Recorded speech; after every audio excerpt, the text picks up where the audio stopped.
Hello, what's up? Hello Philippines, hello world. Magre-react na naman tayo at magko-comment dito sa isang magba-viral na video. I think this is 45 minutes ago.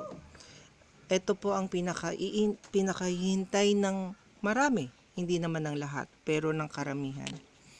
Pirmado na po ang warrant of arrest para kay Pastor Nyong, si Pastor Kibuloy.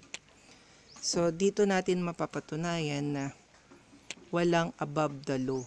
Kasi kahit na name above the name ka, walang above the law. Kailangan lahat dadaan sa due process. Ano na yung arrest warrant?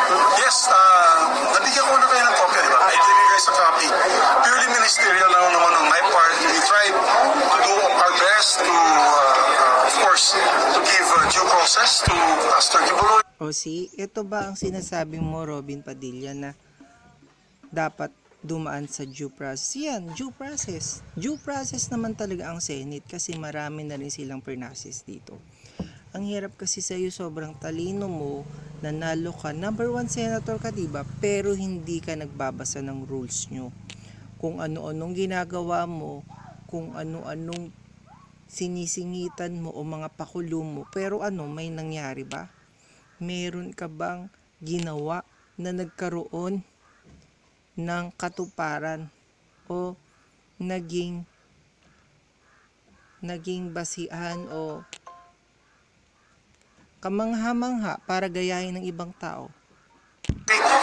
Of course, we added a show cause order to comply with the Supreme Court ruling on the family case. So I requested the chairperson to give out a show cause order, and of course, Pastor Kibuloy's answered it was not. See, yan na po ang resulta ng pagsusumikap ng ating mahal na Risa Ontiveros at ng mga senador na may utak at naisip at walang utang na loob dito kay Kibuloy. Kaya naman nagkakaganito lang itong mga Amy Marcos, Robin Padilla, Cynthia Villar, kasi yan mga yan may utang na loob yan kay Kibuloy, kaya hindi nila matakasan. May utang na loob pero walang mga utak at walang utang na loob sa taong bayan na ginawa ng masama ni Kibuloy. Satisfactory on the part of the committee, and therefore we had no other choice but to issue the warrant of arrest. There you go. So guys, magsaya na kayo. Kayo mga angel ni Kibuloy, kung talagang makadiyos kayo, pero si Kibuloy ang dinodiyos nyo eh. Hindi naman kayo makadiyos eh. Si Kibuloy ang dinodiyos nyo. Ayan, sige, magdasal na kayo kay Kibuloy.